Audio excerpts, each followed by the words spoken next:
Racing isn't easy, but experiencing it is. iRacing puts you in the driver's seat with the industry's leading sim racing game. Drive on laser scan replicas of the greatest racing circuits from around the world. Go head-to-head against other drivers chosen by skill-based matchmaking to ensure competitive racing at every level. Compete across all your favorite series. In officially licensed cars, engineered to deliver the most accurate driving experience possible.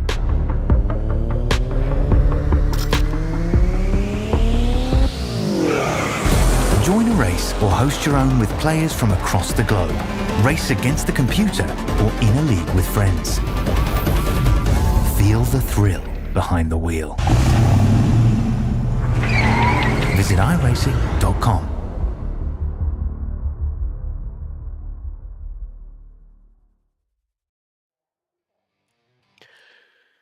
Welcome to Super Speedway Racing on steroids. Okay, so last week we were at Daytona and Talladega. They're over 2.5 miles long and more. But this is 1.5 miles Super Speedway that's got small widths of corners, one of the tightest pit roads in NASCAR. But one of the things that's similar to those speedways I mentioned and EchoPark Speedway Atlanta is the speeds. And it's the site for race number 2 for the Australian NASCAR X Series. Welcome to the EchoPark Speedway in Hampton, Georgia, outside of Atlanta. It is the site for race number 2 of the season. Good evening, mates and mateys, and welcome to NASCAR Australia style.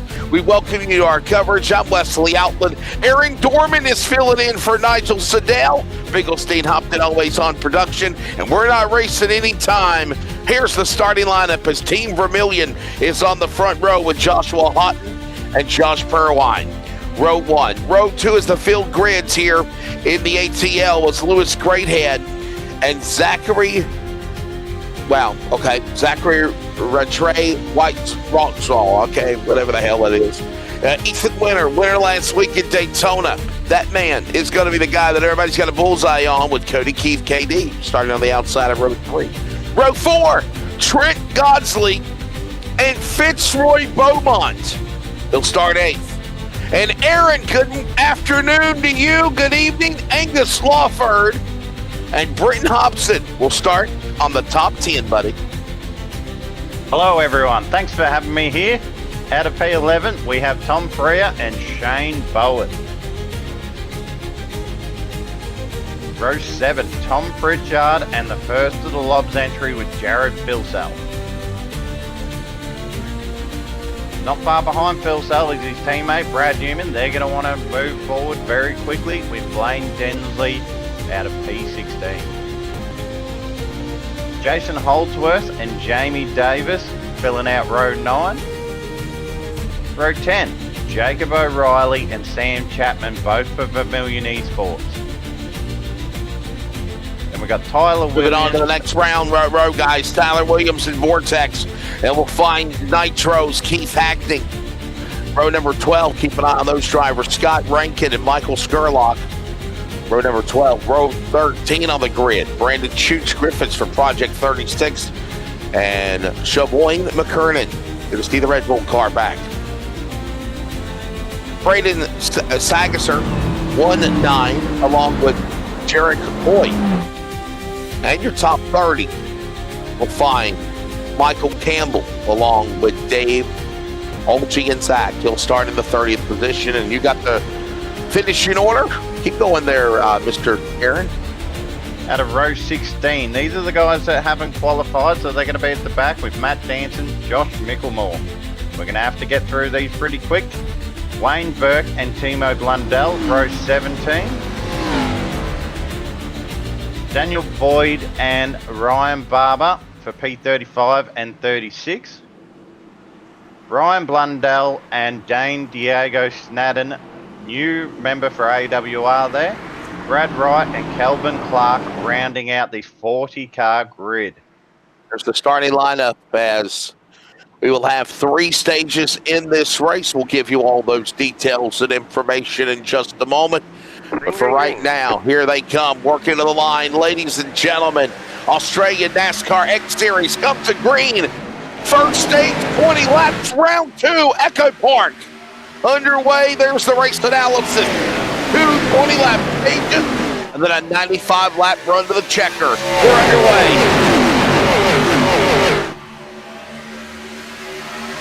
Got a lot in front for Joshua Horton, I believe. He's taking the lead on that low line. And Aaron, this is just such an exciting racetrack as we watch them work their way out of turn 4. Look at Joshua Houghton now. Big gaggle of traffic behind him, and he's under attack with Craighead, Perwine. All these drivers now trying to keep Ethan Winter locked into the top 5. Remember, he won Daytona last week as they work into turn 3.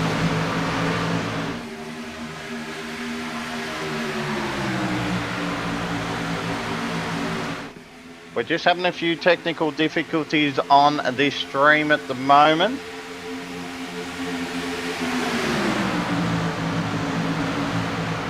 This Right could now, be on my end. I am in the middle of a storm at the moment. Oh, it's storming where Aaron is. Okay. No, everything's up and running fine. Tuning in from 40,000 feet over Indonesia somewhere. All right. Enjoy the race, buddy.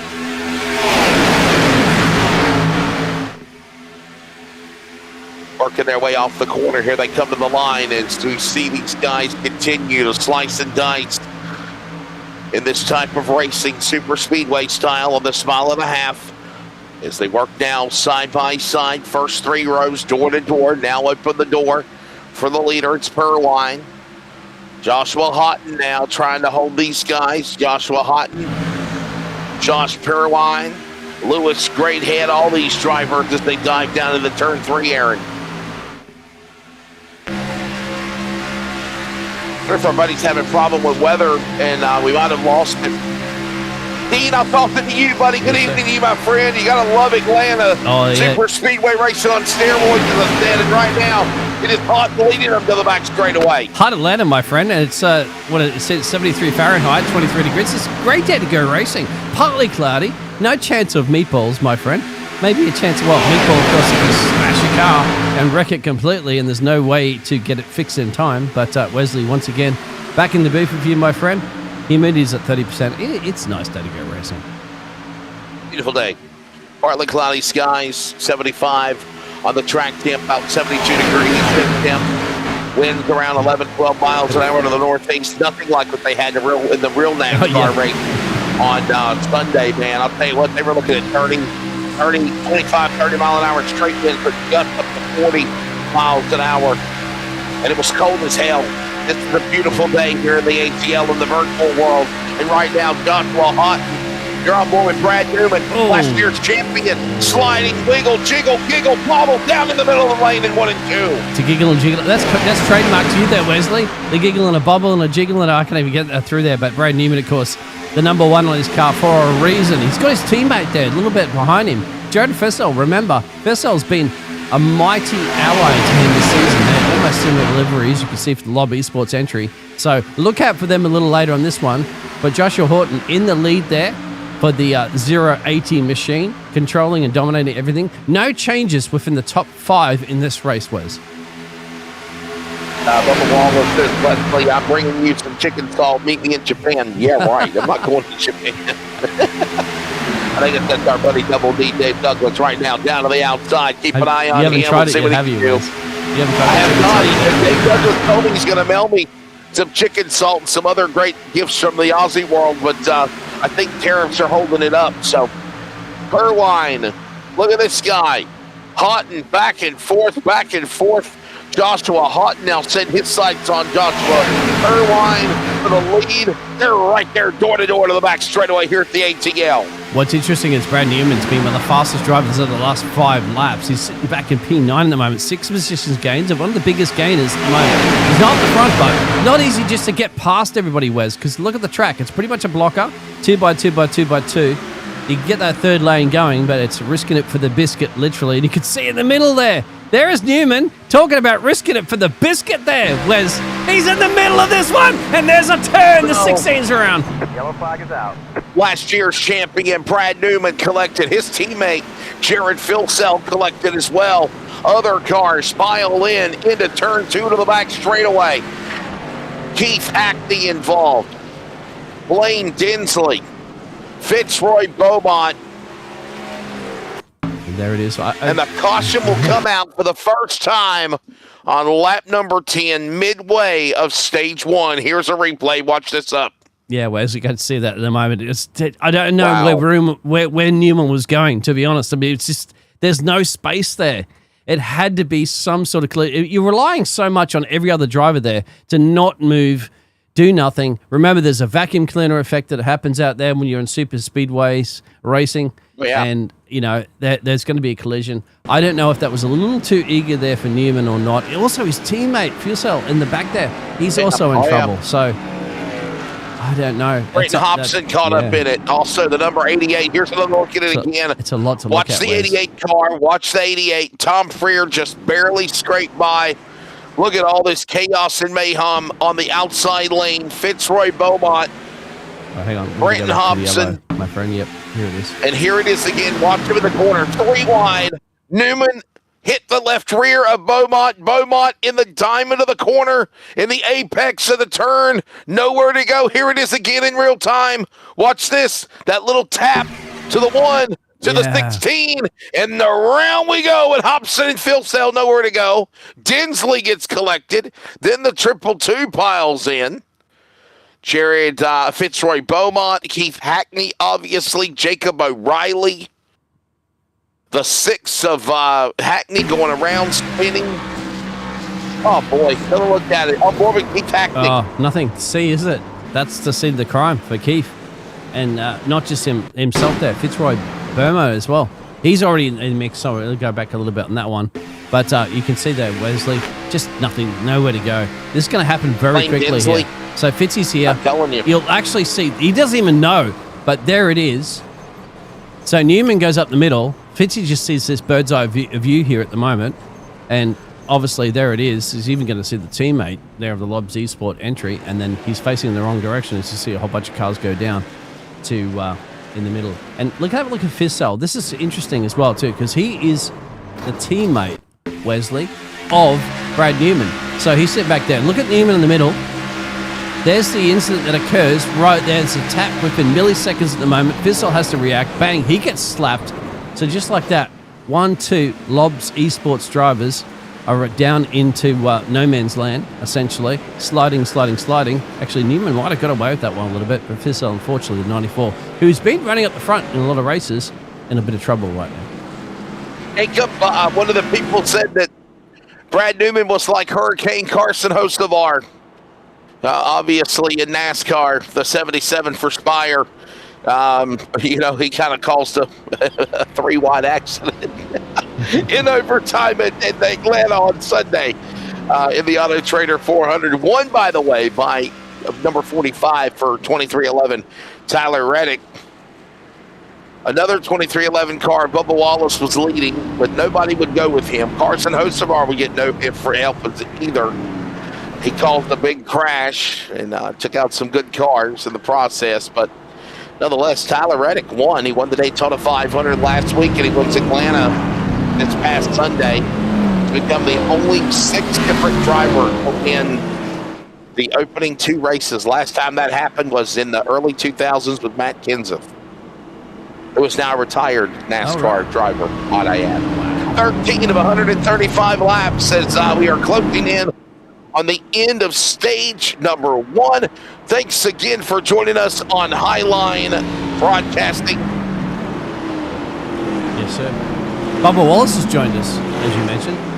Welcome, Bubba Wallace. That's Double D. That's Dave Douglas. That's our buddy, Dave Douglas. It says Bubba Wallace out there in the chat. So thank you, Michael Jordan, for also sponsoring the team there, Bubba Wallace, and joining us here this evening. Go Bulls, I'd imagine, if you're back in the 1990s. I mean, it's not Showtime, is it, there, Michael Jordan? Oh, don't say that to MJ. We get in a bit of trouble there. It's got to be Showtime. Scotty Pippen will be upset on the as well. front row. Go ahead, Wes. Look at some of the least teammates right there, one behind the other. coming to the line, back to green.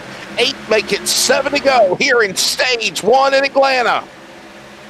Remember, the caution will come out at the end of stage 2, which is less than 7 laps as we go back to green on lap number 13. And Jay Hates, the man at the moment, led every lap almost at the moment for the 080 machine. He's going to continue to do this. Lewis Greathead's on his tailpipe there.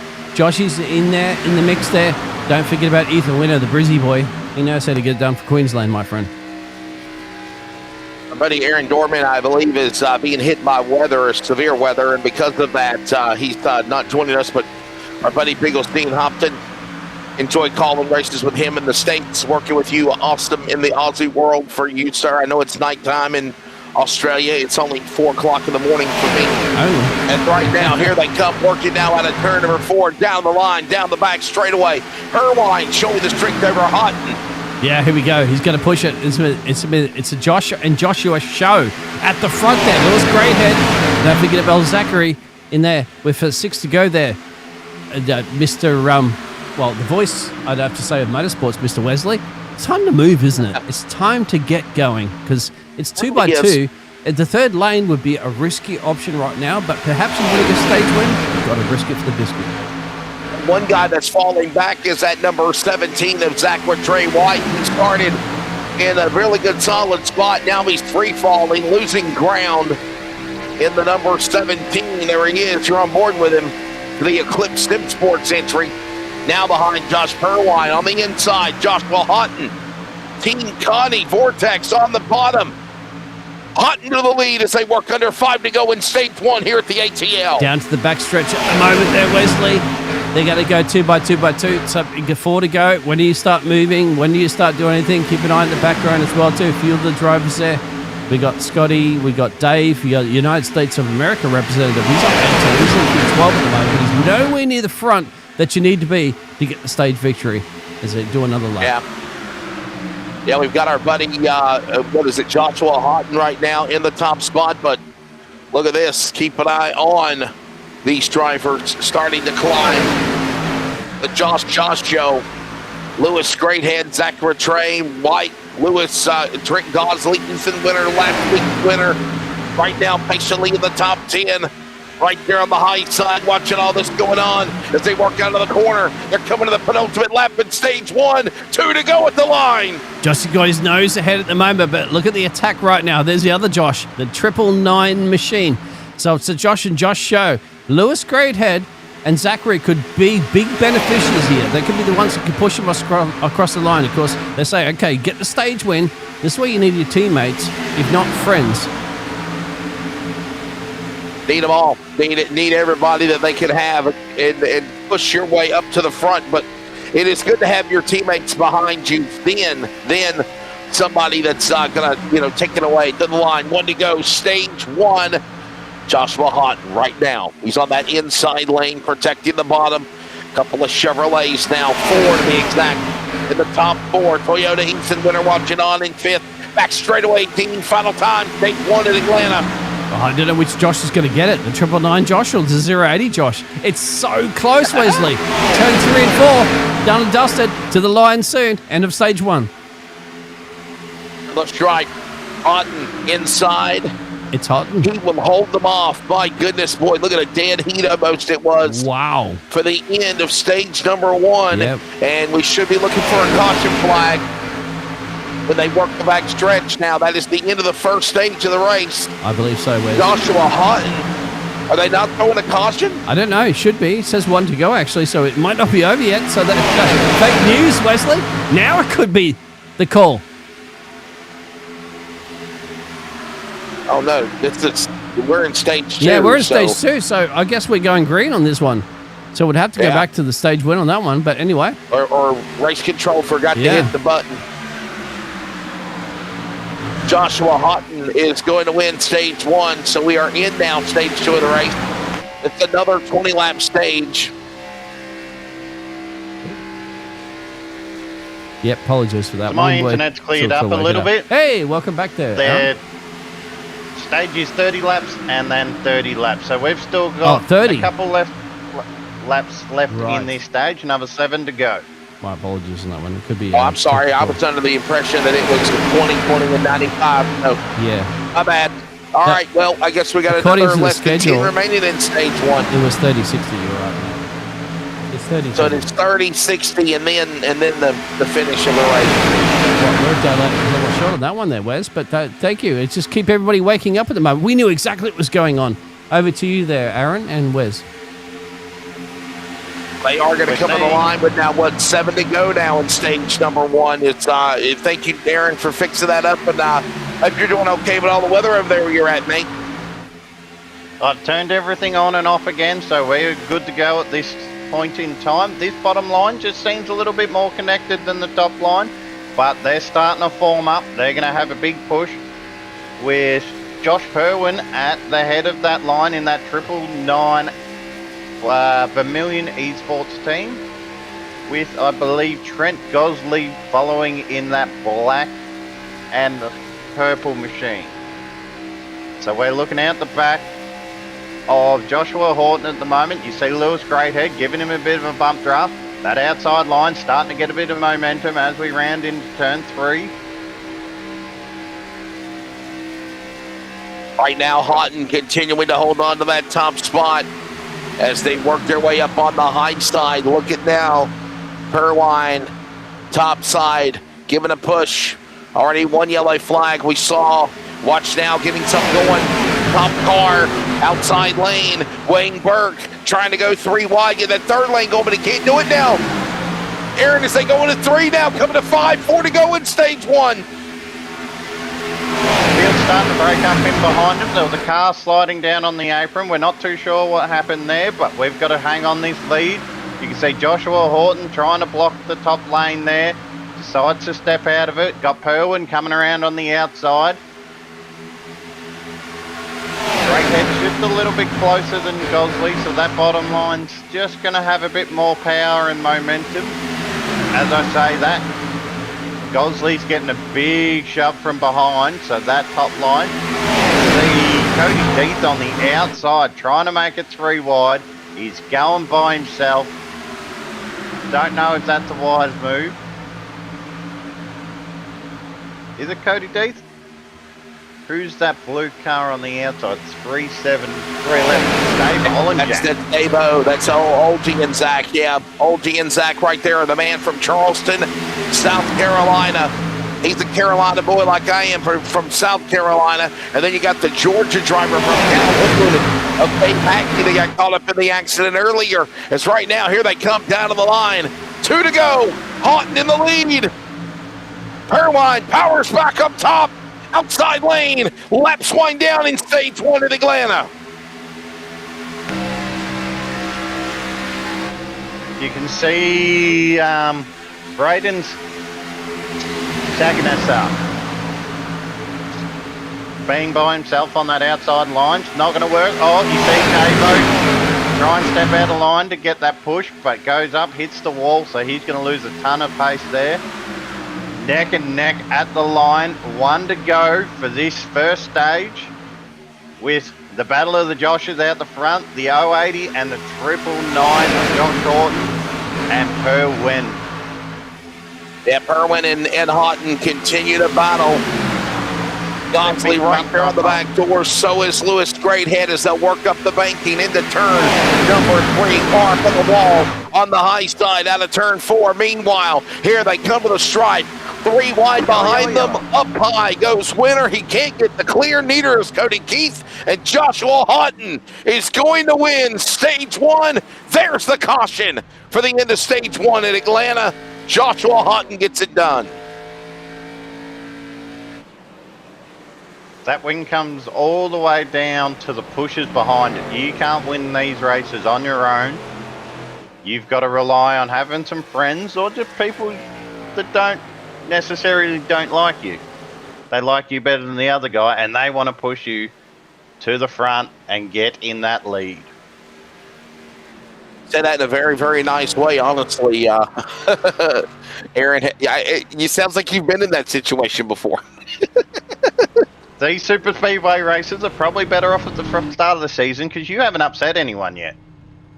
come later in the season, Daytona, Talladega in a few months' time, there might not be as many friends in the field. By the way, don't forget to join us for the Australian NASCAR Truck Series. They're going to be here at EchoPark Thursday night.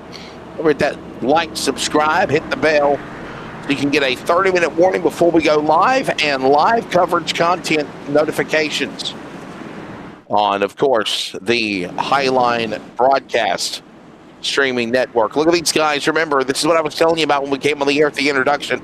They got to come down to the pit lane, and they got to drop down to the inside of turn number 3 to commit to coming down pit road. And it's one of the tightest pit roads in NASCAR racing, if you will, Aaron. Not a lot of room, no room for error. Here they come. Pit stops underway at the end of stage 1 for some. You want to get in and out of your box cleanly. You can spin around in pit lane if another car comes out of their pit box or you come into yours.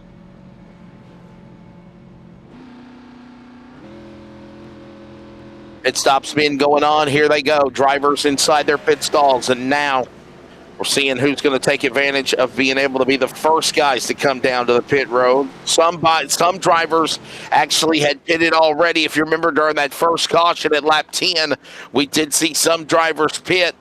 Now, Ethan Winter and Tyler Williams did not pit. They have not pitted, but the other guys behind them, once or twice now. There's some of the last pit stop info on the bottom right. 2 tires, 4 tires. Wayne Burke repairs. All this going on for some of these drivers as they're on the back straightaway again, getting ready to set them up for stage 2.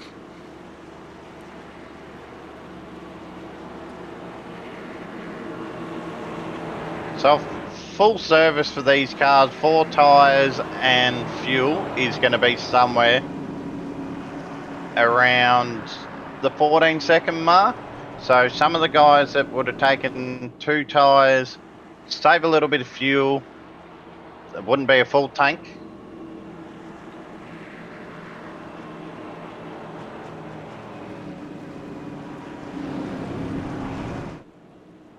Now they're trying to work on an estimation of what the fuel is. As again, we are under the yellow flag here at Atlanta, EchoPark Speedway. Yeah. Wayne Burke is on pit road. Remember, he took damage, and I think he's still got some more repair he's got to make here. What do you think, Aaron?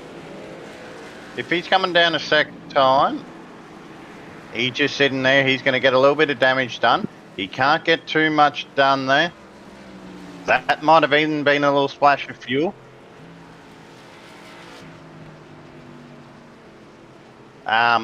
During this series, there are no fast repairs, so he's just going through, maybe topping up a bit of fuel so we can get a bit further in the next one, have a shorter stop, a little bit of strategy.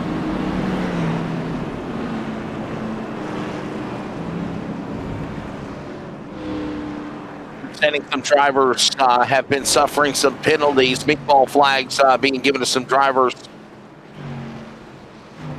A couple of drivers, we'll give you that information here in a minute.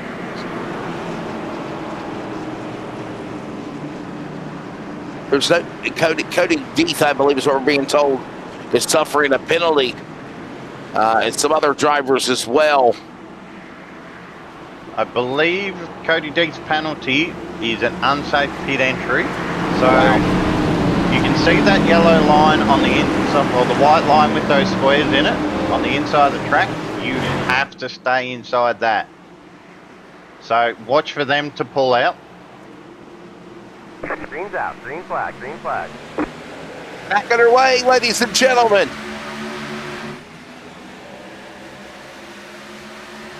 Back to green. As this is stage 2, this will be another 30-lap stage to take us to lap 60. We see Ethan Winter get a good jump at the green flag, but on that outside line, they're starting to make a move. You see the couple of cars coming down to serve those penalties, get it over and done early. If there's a caution, they can catch back up, but they will drop down at least a lap and probably join on the tail end of the field. see cars looking high, looking low, trying to find a bit of space, and hopefully a bit more successfully than we saw Brad Newman do it earlier. He's still in the hunt though. He looks like that Toyota there. Winner, great head, Irvine. Sam Chapman up 16 spots. So is Tyler Williams. As they are side by side of the top 5. Keep up on Tom Freer now. He wants to stick into the top 5 and make a run for the front runners there. Darren as they work in turn 1. See Ethan Winter just controlling both lanes there. He's got the choice to block that top line if he wants to. There's some big movers in this grid. I'm looking at Daniel Boyd up 26 spots.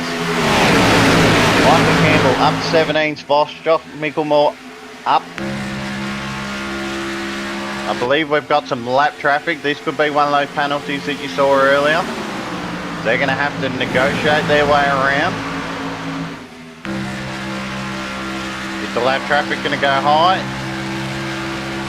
Yeah, that's the Wayne Burke car, by the way, who had damage after he scraped the wall at the end of stage number 1 and 2, and he ain't recovered from it now. Here come the leaders working their way to those cars coming out of the corner, and Wayne Burke now stays to the inside. Another car up ahead is also Cody King. He might go a lap down, and now look at Burke right there amongst all the fast traffic. He's on the tail end of the lead lap. Remember, he's not a lap down. He's on the tail end of the lead lap, though. He's going to fight these guys, Aaron, to try to stay in front. That's a huge strategy call. If he stays out in front and there is a caution, you can see him 3 wide. That will. He's now gone a lap down. There's Tom Freer. Look at that, purple 41. We see Jason Holdsworth, like just get shuffled out of the background there. What a solid run, Tom Freer. Remember, as I mentioned, watched him on the restart, and now Wayne Burke's up for the wall again. And I believe he's got Cody Deatham behind him.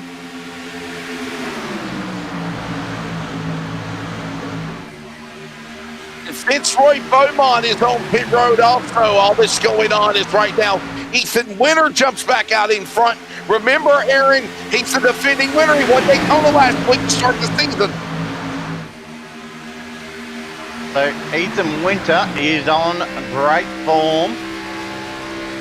After that Daytona win in that Vortex Sim Sports, got Tom Freer just giving him a good bump draft there. Going to sit right in his bumper and control that bottom lane. The 112 of Lewis Greathead's trying to make that outside line work. He's got a bit of help in behind him. It's very tight in that bit back. A little bit of side draft into Tom Freer there. Slow up that bottom line a little bit.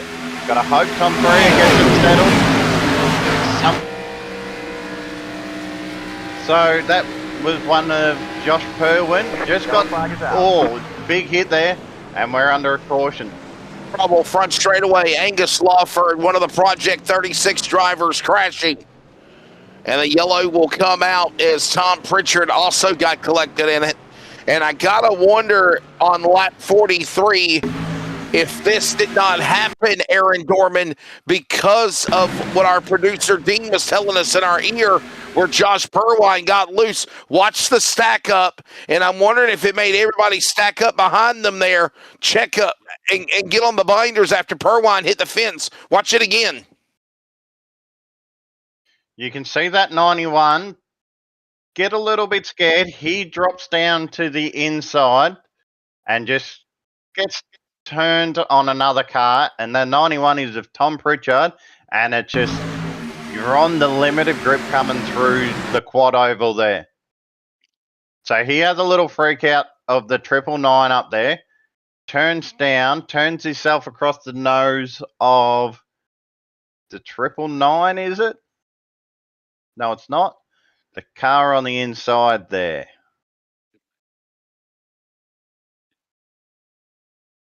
Might be the 222 of JP O'Reilly, or the triple digit numbers. Sorry, I'm just struggling to see which one it is. Tom Pritchard and Angus Lawford. Again, those are the cars involved. We had what's his face? Purwine. Josh Purwine is the one that hit the wall up ahead. And then when that happened, there's Pritchard and there's some other cars down below. Everybody on the binders. There's the 52 of Angus Lawford. He gets collected from the spinning 91. And that puts us under the yellow flag. Event. Just that stack up. And, huge hit onto the 89 there. Just nowhere to go, and that 89 come out of just seeming nowhere. And Matt Danson's going to carry a lot of...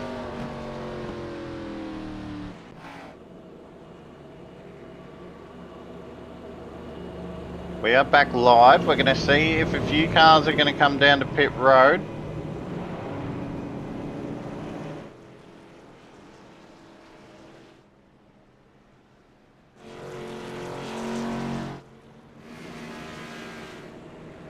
So we're on the back straightaway, trying to set things up for the restart. As again, Ethan Winter now being showed the leader in the number 39 Toyota. As again, he was the man that won Daytona last week. Could he possibly follow the trend of real NASCAR with Tyler Reddick winning the 500 and winning Atlanta on Sunday? Nigel, what's up, buddy? What's up, Nigel? Good evening. Good evening. Good evening, Wesley. Good evening, Aaron, Dean, and the trailer. Good evening to everyone out there at home. I finally did make it. Lap 45. There you go. A lot. Well, Ethan Winter obviously got a lot of momentum right now. We'll see what he can do. The Brisbane Queensland driver from Australia, the Vortex entry. And by the way, if you like the Xfinity Series here for the Australian NASCAR X Series tonight at EchoPark Speedway, we're running the trucks. And they'll be there on Thursday with, of course, myself and Dylan McDonald on the call. Lights off on the pace truck. That's presented by CT Electrical. All right. Nigel, I don't know how much you've been able to see or at least try to keep up with, but a lot of great battles up in the front. It's a lot of lead changes, but in the while, it is now Ethan Winter getting the opportunity to lead this thing as we'll go back to green for about 15 laps remaining in stage 2 here at Atlanta. That's the one thing with this super speedway here, Wesley, is it's very tight. It's very narrow as well. So it's going to be an interesting race once we go later on in the run as well. If these teams up the front, like your Vortex, Sim Sport guys and your Vermilion guys, if they try to block both lanes, is there going to be a lane go across the outside that will cause a little bit of hairiness later on in this race? It'll be good to see later on. Well, we'll get ready to set him up for a restart. As Aaron Dorman joins me as well. He filled in for Nigel, even though he's got some weather where he's at. And Aaron, what's your take of the first 45 laps of this one as we get ready to come back for a restart? Pace cars in, my friend. It's been a wild start, just like the weather I've got here. I've got a wild light show out the window. And we go to green. A good jump from the 39 of Ethan Winter. He's just going to clear both lanes, so he gets to dictate the race of, or the pace of this opening lap of... Sorry, my bad. I'm getting a little bit lost. Stay to the inside.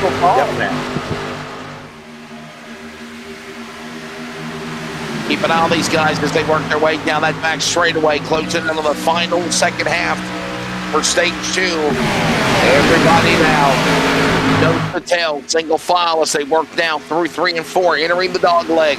Ethan Winter right now up for the top spot. That's the Toyota entry down below.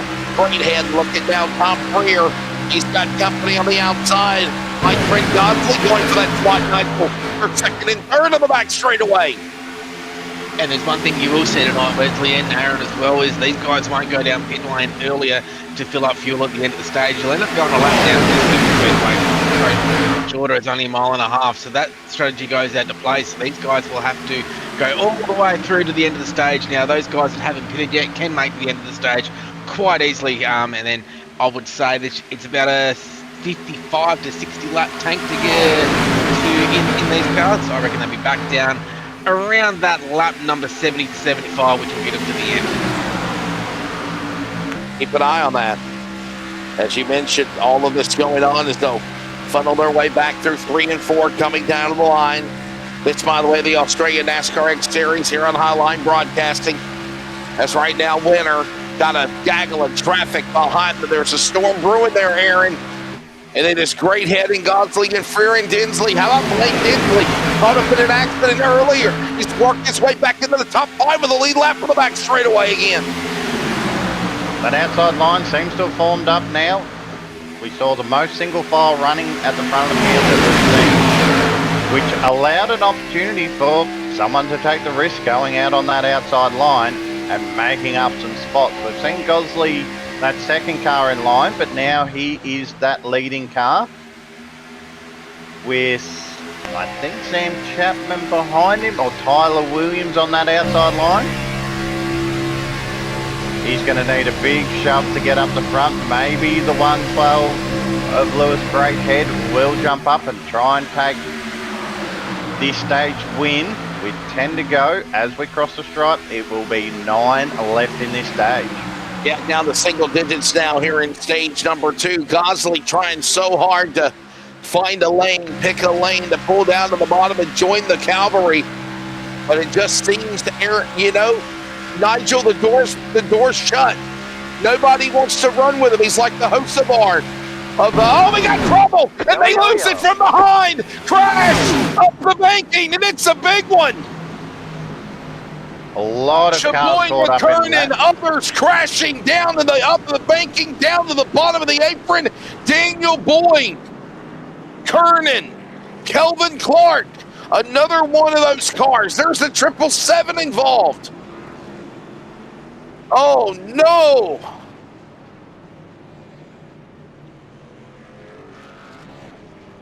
I reckon Daniel Boyd. that might have started from the number 1. Find the number 79 of Daniel Boyd. Find Daniel Boyd's car. He's in 29th right now. And there is Jared Filsell and Brad Newman, both of them around that eye of the storm. As here is a look at a replay of what happened to another big wreck here, Nigel, as we go under caution. Third time, lap number 52. Watch this again. That's Brad Newman. Somebody turned Newman, whoever that car was. That was the 80 of Joshua Houghton. And then all these other guys pile in from there. I think if you go to the replay of that there, I think that Newman was expecting the 080 car to be closer to that white and blue line. We'll go for another replay there. But as we look at this here, is from another angle. I think he might have got. To be honest with you, I think that if we look at that there, I think his spotter tells him that he is now clear, so he thinks he can go down. And I'd say that's what's happened there. I think there might have been a little bit of miscommunication there, either between the spotter or his teammate behind in Jared Filsell. So there's, as we all know, I think that might have been a bit of a miscommunications with the spotter and the and somehow he got through the whole thing. Look at this, guys. He's unbelievable.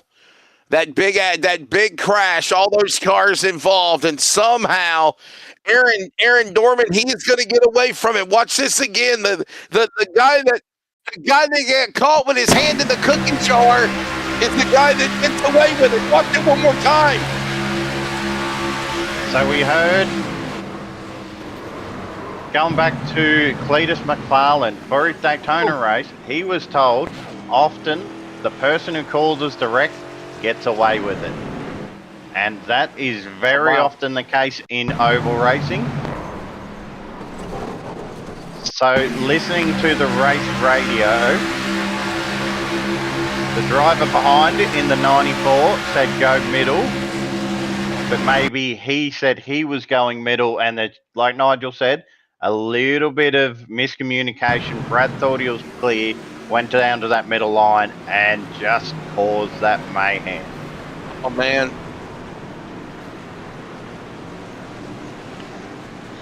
Now, looking to the stages here, guys, if it was me, I would have hit down pit road. I would have put some fuel on, I would have put some new tyres in this car, because you're still going to make one more stop anyway. So if you take one more stop at the moment, then that will take you to your window of about lap 65 to 75. I think those ones that decided that didn't go, I thought it was a great window of pit opportunity. Obviously, no one did take it. So, Yeah, but Nigel, you got less than 5 laps and another caution coming out for stage 2 to come to an end, though. you are, but then you'll get track position for the start of the third stage. There you go. So cars from 15th down onwards have, a few of those cars in that group have taken a pit stop to help flip this stage. A lot of cars involved as we will be closing in on 80 laps to go and 5 remaining, under 5 remaining in stage number 2. That was a look on the onboard with Ryan Barber as we now get ready for a restart. Real quick, guys, coming to green. Okay, one other question I got for you guys is who's the lap the car, the first car that pitted? Keep an eye on that for the third stage. That would be Michael Campbell is the first of the cars that pitted. Then you got Angus Lawford, Tim Blundell, Brad Wright, and Dane Snadden in behind him. Green flag, green flag. Under 5 remaining, stage number 2, back to green here in Atlanta, working lap 55. And look at Ethan Winter, Daytona winner last week on a big launch on the restart. There's the Vortex entry, Toyota gone. Freer, great hand, right there in tow. Here at the ATL, and they're right there side by side of the back straightaway going into turn 3 where the big wreck happened a moment ago. He was a little bit too far out there and he put himself in a vulnerable position. The outside line seems a little... Oh, we got Matt Danson as traffic. He's forcing him to make it the hard way around. He missed Pretty his wide. big call. Tom Freer looking for the lead. Great hand on the high side. Contact. Winner, Gosling, they're crashing behind them in turn 1 and 2. Lawford. Another car, one of the Newman fuel cell cars again caught up in it. And the lap car might have just caused this accident, Nigel. As we go to the end of stage 2, it'll finish under caution. And there it is. That's Jason Holdsworth into Brad Newman. And I might actually stand corrected. I don't think any lap cars were in the way yet.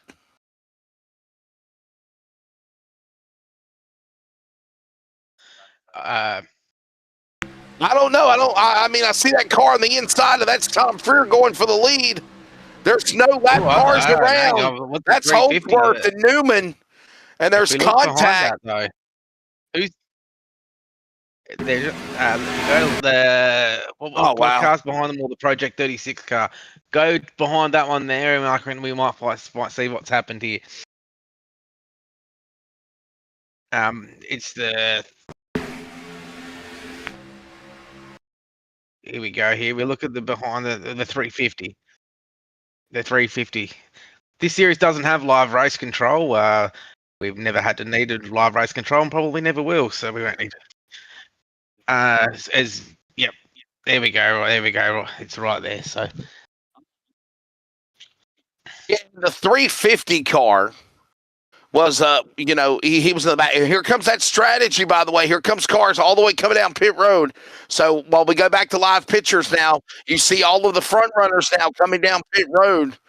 And that is the 350 of Michael Skurlock. He was not a lap down car either. These were lead lap cars, racing, battling. Skurlock into the back of Jason Holdsworth for Team Nitro. And then Nitro and Holdsworth hits the left rear of the one of our defending champion of Brad Newman. Maybe netcode might have been a possibility, we're thinking, but this is what caused another kerfluffle in turn number 1 and 2, shades of where they wrecked again in turn 3, Aaron, a moment ago.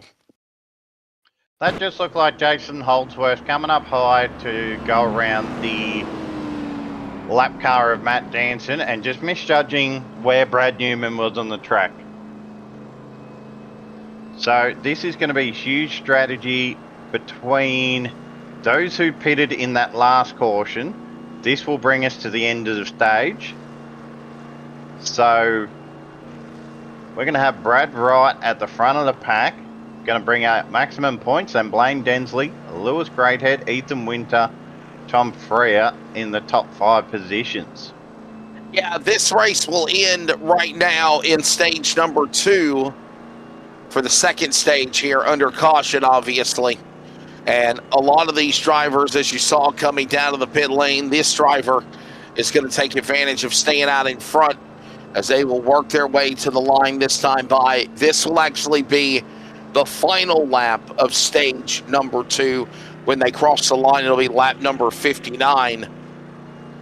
Working lap 59 being completed on lap 59 now. And I tell you what, Nigel, something about our defending champions like Matt Danson and Brad Newman this last week as well. This is not the welcome party the defending champions of Australia NASCAR are wanting to start the season.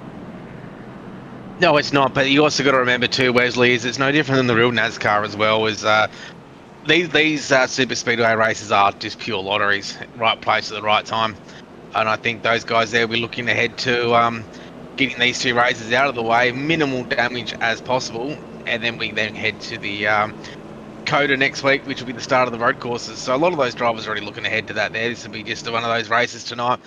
But the thing is too, though, the aggression does get turned up with these races, especially the new chase format as well, because every point matters. Last season it was just winning your in, so you just had to ride the wave out until the last 20 or so laps, and then go to the green flag and see if you can get the win. But these races are a little bit different, where every stage point helps now. Yeah, onto the postseason, no longer an easy one now. If you want to make it into the chase, you have to advance and be successful throughout the entire year. And obviously, just because you win a race doesn't mean that it locks you in to the chase. Pace truck is in. Here comes the virtual thundering herd of the Aussie world coming to the line. This will begin stage number 3 as they come back to green at the end of stage 2. And now Brad Wright in the front. Blaine Densley, Lewis Greathead. Field a little jumbled up there. They're not got a real good organization as they work back to green. But all that'll change when the draft starts to pick up and they run each other back down there. Aaron on the back straightaway back to green in 2. You see Brad Wright just get out a little bit far in front, and then that field allows them to catch him real quick. He's holding his own on that bottom line. A few different names up the front that these guys of Winter, Greathead, Freer haven't really raced yet. So now they've got to learn how to push a couple of different cars. You see Winter having a look on the outside of Brad Wright there.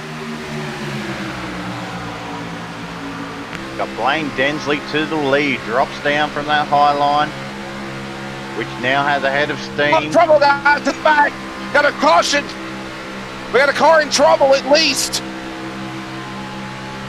The 22nd, 36th position off the pace. That is the driver of Josh Micklemore and possibly Wayne Burke. One of those cars, heavy smoke. Look at the damage on Micklemore's car, the defending inaugural series champion for Nitro. And we will stay green, but there was smoke. It's now Winter, Chapman, Nitro battle for the lead as they go into turn 3. You see that top line, not quite formed up, so that's going to allow Winter to drop down to the bottom line. Chapman's going to send it around the outside, though. He's got a bit of help from Blaine Densley and Jamie Davis is behind him. Where the bottom line's got, I believe, Brad Wright.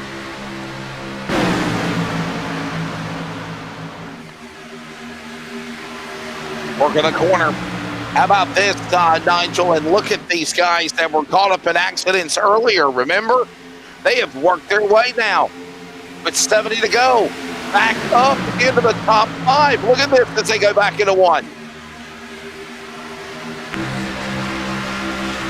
Part of these races is just keeping that car clean. If you can keep out of these wrecks, we're going to see a bit of lap traffic coming out of Jared Bilsell, he's just going to neatly tuck down to the bottom side. Allow the field to get past as they cross the stripe. There will be 70 laps to go. This stage is super important. There will be a pit stop in there. Do you get tyres or do you just get a splash and dash?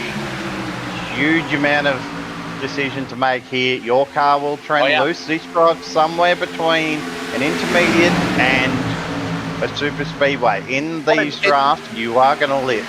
And by the way, shapes of what happened on Sunday at Real EchoPark, Atlanta. It's at the later part of the day. This race is racing into the sunset.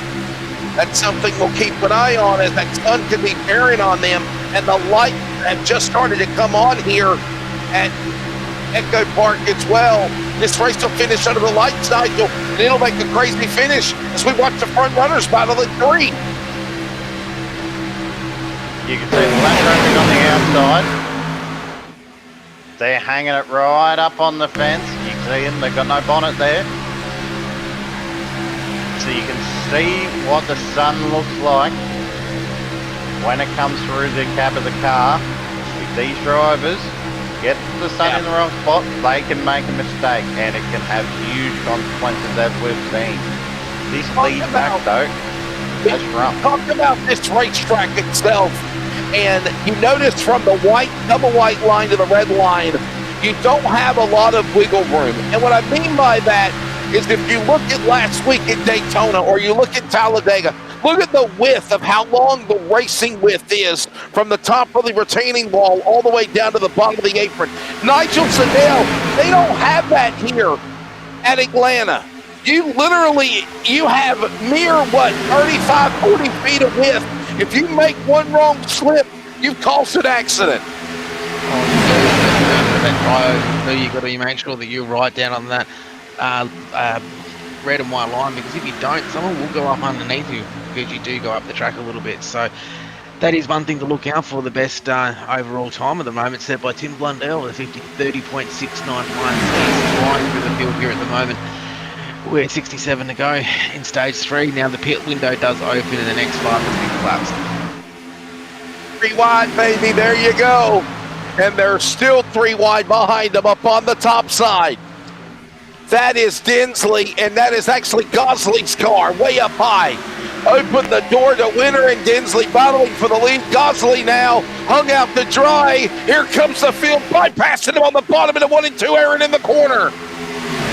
He's going to get hung out to dry. He's going to lose a lot of spots in there. You see that top line just haven't quite got themselves organised to take the lead. There's 2 cars out clear on that bottom line. And Densley. If you're not subscribed to this YouTube channel or on the Facebook, jump in here. We do this 2 times a week. Join in the fun.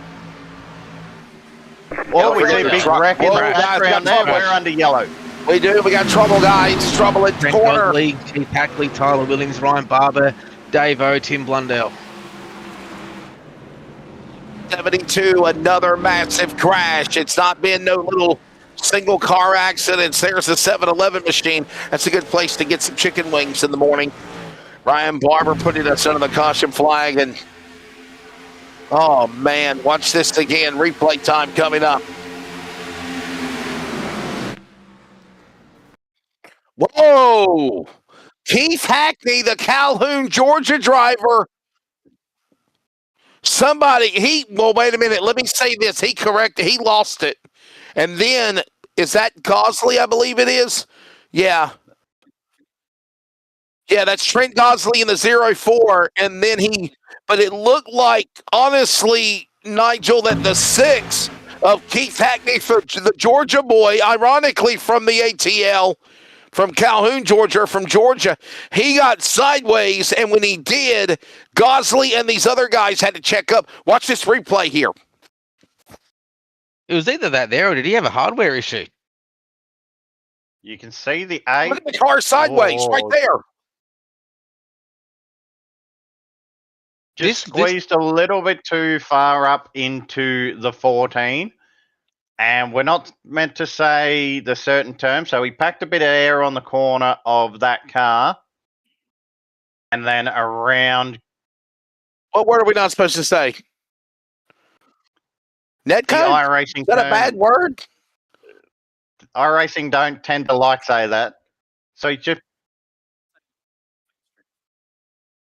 and you can just see there's a bit of a disconnection there of the bumpers, but the internet describes it as those two cars coming together. Keith Hackney, as I mentioned, from Calhoun, Georgia. And again, he lost it. I mean, if it makes iRacing mad, I don't mean, you know, it's netcode, bottom line, if that's what they're saying. He lost it. Keep an eye on it again here. That thing is Lawford up ahead, Project 36 entry, but this was the sixth car. I mean, this is what's going on. Watch the steering wheel.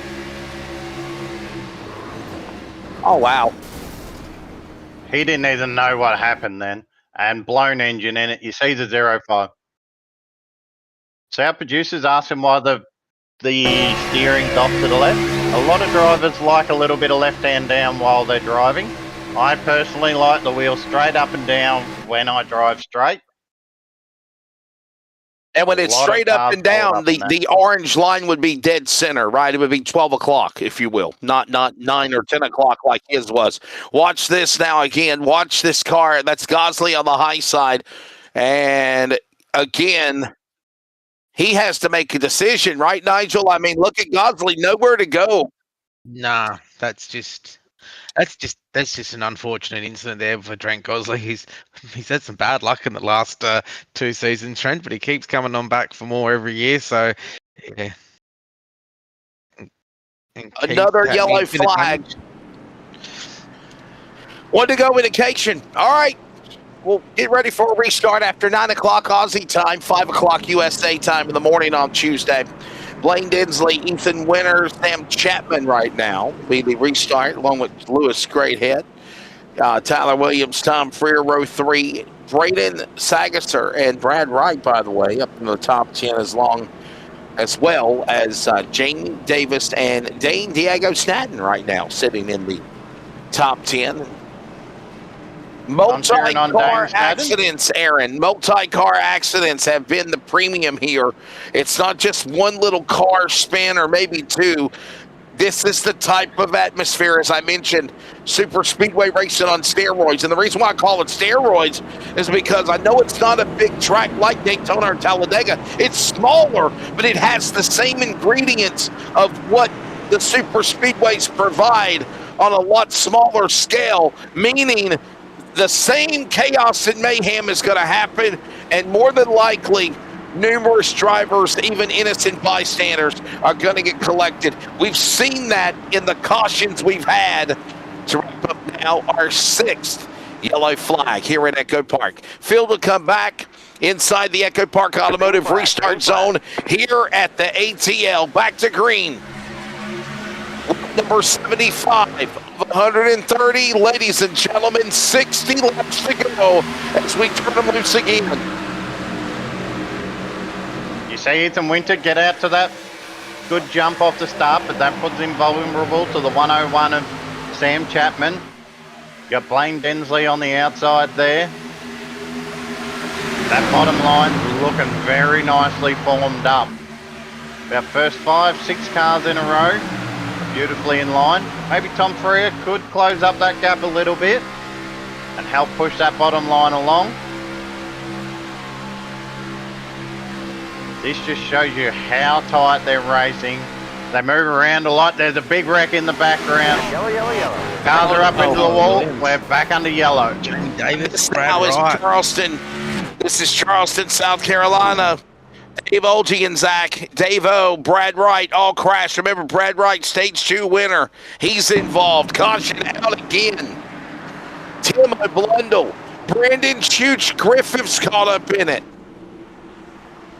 My.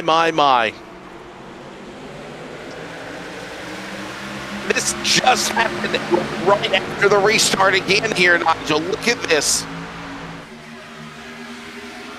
I believe it's going to be the following lap after the restart there. You've skipped the first lap. Yeah, right here. Stay with it right here. Yeah. Watch this. There it is. You see the 19 just get loose, go up into the wall, and then just get pile driven. A lot of cars got around it, but there's a couple that got caught up into it. You see dancing. That's Lawford, by the way. And then there's the 92, another Project 36 driver. Looks like the 92 gives him a bit of a bump just going into the Jamie corner, Davis. which unsettles the Davis. rear. Little bump, just enough to get the rear unsettled. There's a bump right where it transitions. So you're going from not flat ground, but about 5 to 8 degrees of banking up to about 28 degrees, I believe, Atlanta is. So there's a big hump there, and he's hit him right on that transition of the hump, got him loose, and that is the result of that accident.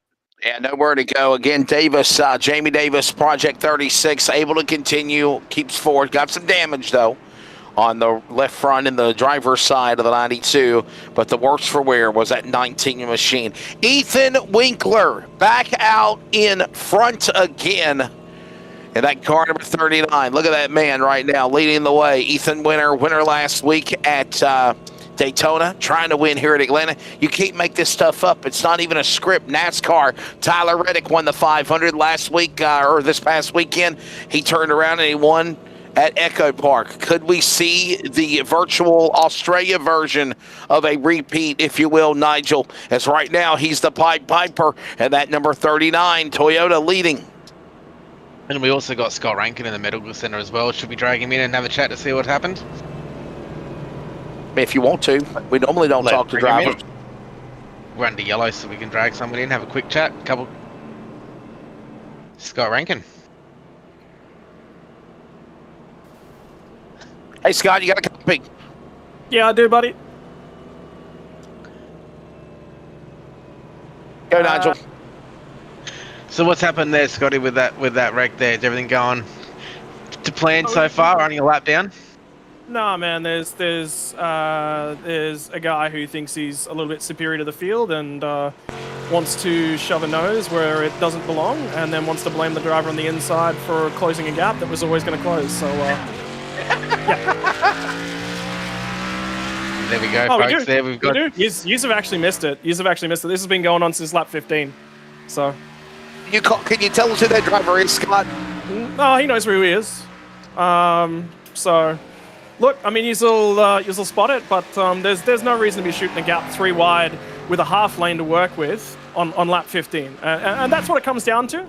Obviously, there's other issues up and down the field with guys and ability to hold lane, but yeah, to be put in a position whereby, it was a half hole at best, and then he wants to message me immediately afterwards and pin it on the driver on his inside.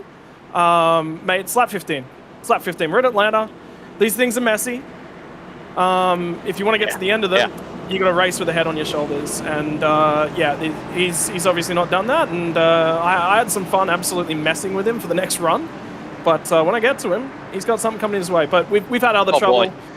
There's 14 minutes of damage on this thing that I've been ticking away. We're down to 6. We got somewhat of a race car back underneath us, and we're still on the lead lap. And as you can see, the cautions are thinning out. So we got a race car to deal with. But yeah, so I'm annoyed, boys. I'm annoyed. I'm frustrated because, again, the aggression level, it's just senseless. And that's the issue. Pace car's out. Pace car's out. Scott, there you show Scott Rankin his frustration, and he's got it out for a certain car. We'll see what goes on as his truck is in. We're back underway. Ethan Winter in the lead, and I wonder, Aaron, if Rankin gets up there, if he's going to definitely show his, payback immediately, if you will. We're 3 wide in the background. You see Dane Snadden on the inside in that purple AWR livery, newest member of the AWR fold. I believe the car that Scott's talking about has a very low number, if you just want to read between the lines there. But we're very much single file on the bottom line. There is only 2 cars trying to make this high line work. Maybe a lot of cars are sitting there going, hey, we've still got 20, 30, 40 laps to go. We need to survive this thing. Why are we racing like this? Why are we driving like this? And Nigel, I'm going to ask you, why are we seeing this type of panic racing, if you will? And you know, I kind of agree with Scott Rankin, right? The first win the race, you must first finish. And, man, they still got over 55, 60 laps to go here.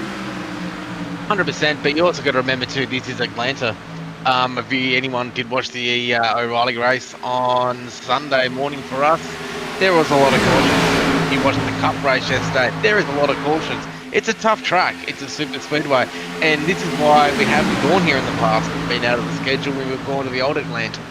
This was voted in by the drivers this year to go back to the new Atlanta. So, yeah, it is what it is. Like this track. It takes a lot of skill and a lot of talent, and these drivers are good enough to go 3 wide around here too. These guys are certainly no amateurs when it comes to this super speedway racing, especially at Atlanta. Well, having a look at the third car in line, just stepped out. Matt Danson, he's going to have Jared Filsell in behind him. Gets a little bit loose, gets up in the fence. You got to be real precise when you're going 3 wide around here. It narrows just past this dog leg very quickly. You'll see the 99 just come up a little bit. There's not a whole lot of room. They're going to want another car to join that outside line if they want to be successful moving to the front. Got 3 cars on that middle line. Oh, you see cars diving and dancing. The 31 has just jumped up to the top line. I believe that's the lap car of John Micklemore. But if he gets out the front, he will get a lap back. Gets in the side of the 99 there. Be nice. Watch this. Williams in the middle, the 99. Look at the high side. Hold on there. That's the 311 of Dave O. Algie and Zach, you can't push him out of the way. He's on the outside lane. He's in the top 5. Dave O pushing now with Matt Danson. The 30's there to help. And here comes that third lane, Nigel. And remember, we talked about this. We talked about this, though, Nigel. There's not a lot of wiggle room here in Atlanta. You got to fight and muscle every damn position you can around this place. And sometimes you might ruffle some feathers doing it. Hey, look at the width of the wall. From the outside safer barrier to the white-red line, look at the wiggle room. Look at the width that you do have. It's not a lot like Daytona or Talladega. It isn't, and the problem is these drivers all want to win. There's 40 cars out there that want to win. They do not want to. They don't want to race. They want to race. Sorry, I just had a bit of distraction in my race radio here. They want to race and they want to win, and they're going to take every risk possible because the talent in this field is so good. Frustrated people indeed. Obviously, they still race on. Ethan Winter holding on to that top spot. Aaron, they come thundering off turn 4, getting closer to Nightlight, and under 50 to go here at the ATL. You see that 99 of Tyler Williams just hanging on that outside line. This bottom line's got a lot of cars in it, so there's a lot of energy in that lane. So the safer area of this racetrack generally is the bottom line, but you can't make a move. You can't go anywhere. You get boxed in. So you see the 17 and the 94 just trying to make that outside line work. The inside line dissolves underneath themselves. You see the 311 of Orange Neck just becoming another lap down. So they're forced to be 3 wide. This is where you got to really drive on your tippy toes. Use those white lines to guide you around. Top 10. Winner, Dinsley, Chapman, Williams, Greathead, Blundell, Freer, Danson, Snadden, and Deeth. Remember, Cody Deeth at one time had a penalty earlier in the race. And look at the 17 up high lap car amongst all these leaders. And here we go. Here's the thing, Nigel. You would think you'd want to get to the inside of the racetrack and let these guys race. Remember, he's on the tail end of the lead lap. He's going to do all he can to try and race and stay up there, because if a caution was to come out again and he's up in front of the leaders, he gets his lap back. So you can't blame him for not racing the leaders like he is. Well, you've got to race 3 wide here at the moment as well, because if you look at the cars that's on track at the moment, you've got some Vermilion cars that are lined up there. You've got the Vortex guys up the front there, and you've got that outside lane there with the 17 car of the 27 car of Blaine Densley too, who is another one of those guys working with the Vermilion guys. So you really need to force this 3 wide, because you do not want those cars blocking all 3 lanes. By the way, let me correct myself. The 17 is actually, I believe, Ratway White. Ratway White in that 17. He is 1 lap down. So again, he's trying to get that lead. He's trying to get that lap back, or get one of his laps back. And look, and honestly, Knight, with 43 to go, you see how good the 17 is. He's hanging right with him. Look at this, Jared Hillsell outside. 2 cars on the tail of the lead lap. They're on the tail of the lead lap because of misfortune. They're still really good cars, and we're seeing them hang with the leaders. They're not like trying to give an issue. They're hanging with these guys. That's right as well, and I think they're still. I think they're gonna make one more pit stop yet, don't they, guys? I think there's one more pit stop to be had. I do. I think pit stops coming up. What do you think, Aaron? Green flag pit stops.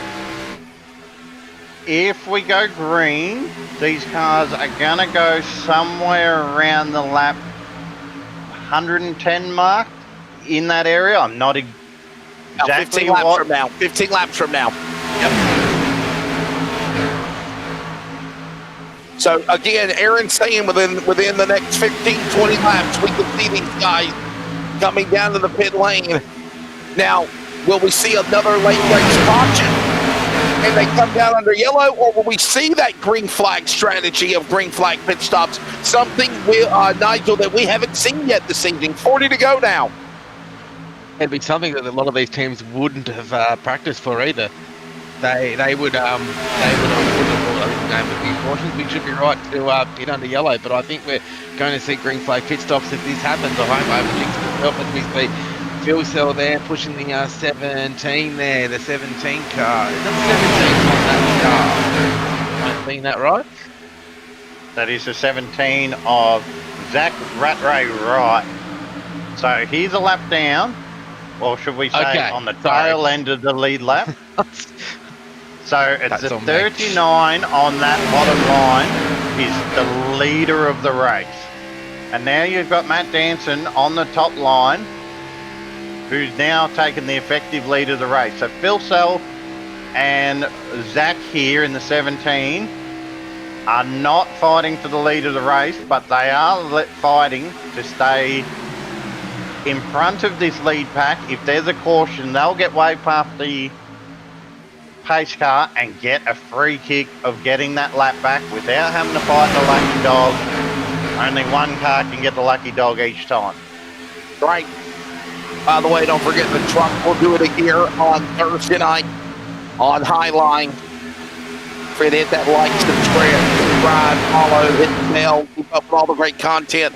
Look at this now. That's Jared Filsell, and now, if you will, Ratway White have now begun to pull away from your leader, Blaine Dinsley, who's the new leader. Winner powers back, actually. Look at Ethan Winter now, right back on the inside. Winner, Danson, Dinsley. Look at these guys. Matt Danson. I'm looking at this top line, just thinning out a little bit, but that tells me they're starting to think about pit stops. You want to be on the inside line so you can drop down when you need to without having to sacrifice trying to split a gap or running out of fuel. You're stuck on that high line. Down out of turn 2, back straight away. Danson's car. That's the orange, blue, yellow, number 30. Last year's Australian NASCAR Championship Series champion. Winner right there. Winner last week in Daytona. He's right to the inside. And Nigel, I got to agree with Aaron here. I think they're getting their chess pieces in order for not only a green flag money stop, pit stop, but the finish of this race. And it could really make it shake things up if we go green flag pit stops to determine the winner here with under 40 to go. I think so, but you also got to remember too what cars are going to stay out and keep pushing the envelope. So that if there is problems on pit roads with these other cars here, they're going to get a bit of advantage as well. So plenty to play out in the next, I'd say, 15 to 20 laps. By the way, I was just going to say I was going to check timing and scoring. Zach Ratway White is 1 lap down, but guys, Jared Philcell is multiple laps down, 20 plus laps to be exact. But again, that just shows you, Aaron, how good his race car is. Though 20 laps down, he's right there in the fight for the leaders. But the guy that really wants this to see a caution is the 17. He's just hanging in front. He's got the nose in front of Danson's car, who is in the lead of that race. He's in a mix of lap cars. It often gets nervous. You see a group up ahead there that they're going to catch up to real quick. They've got to get in line and hopefully not disturb the lead of this race. Ethan Winter getting a huge run of steam.